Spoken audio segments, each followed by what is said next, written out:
So I'm Maggie Appleton.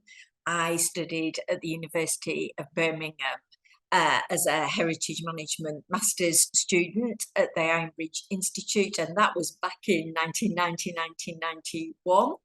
And I'm now the Chief Executive at the Royal Air Force Museum. So we've got two sites, one in North London and one relatively close to Birmingham in the Midlands next to RAF Cosford.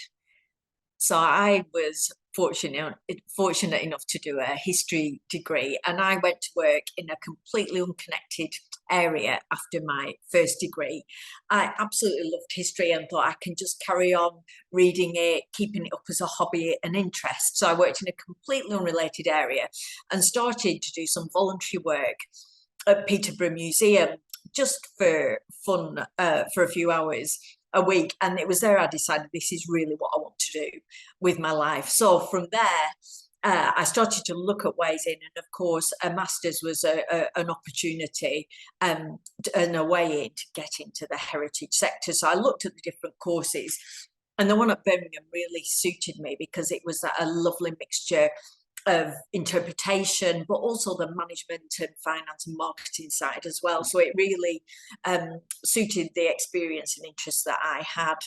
So we went from there, and it was the perfect entrance into the sector. So I'm really still very grateful and delighted at the opportunity that Birmingham gave me. So certainly for me, and when we're employing brilliant colleagues at our museum, that the value of having done a heritage management degree or similar shows a commitment, but it is about some of the skills as well as the learning the information. It's about the critical thinking that we really learn from doing any master's degree, you know, similar for other arts degrees as well. It is those transferable skills that are about critical thinking.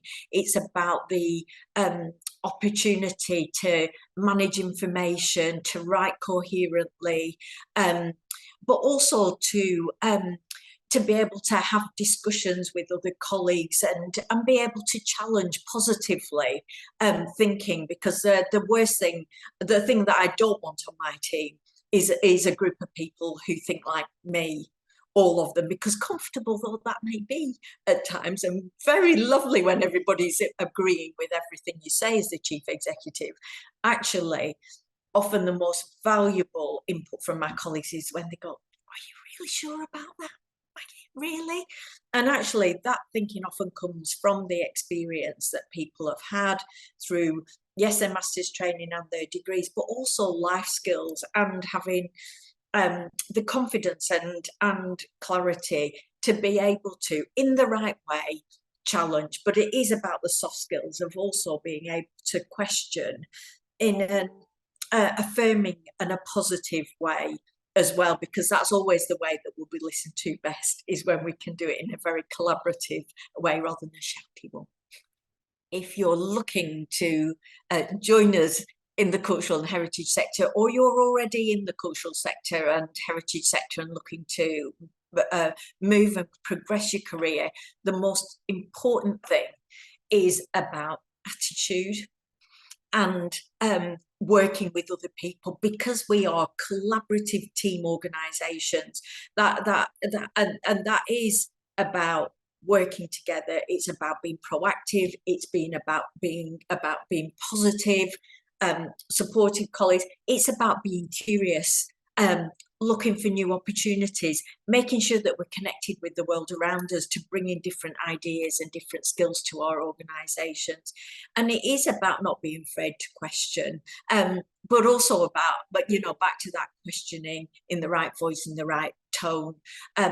Certainly for me, that is absolutely what I would look for from colleagues looking to join our organisation. And it just reminds me, one of my most brilliant colleagues at the museum is the manager of our conservation centre in the Midlands, who is an engineer, looks after our amazing large object collection. And when I first joined 7 years ago, I will never forget saying to him, because we've got a brilliant apprentice programme there, saying to him, what do you look most for? when you're bringing in an apprentice.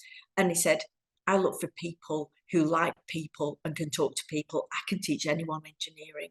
And of course we need people with that skills and knowledge and expertise, but most of all we need people who like people and can engage with people.